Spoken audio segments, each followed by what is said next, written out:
आज आपण निघालो आहे लेपाक्षी.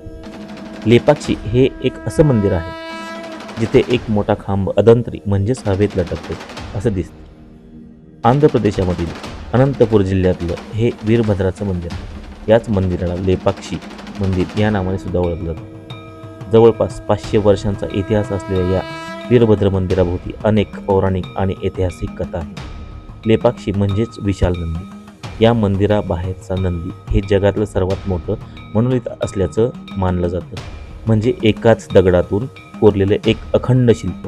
या मंदिराच्या छतावर सुमारे 500 वर्ष जुनी रंगीबेरंगी चित्र आहेत. कृष्णाच्या कथा, शिवाचा विवाह, शिवाचे 14 अवतार अशा अनेक व्यक्तिरेखा साकारलेल्या आहेत. भगवान शंकराच्या 15 प्रतिमा आहेत. वीरभद्र मंदिर जे टेकडीवर आहे तिला कुर्मसेलम असं म्हणतात. स्थानिक विद्वानांच्या मते या गावाचा उल्लेख स्कंद पुराणात भगवान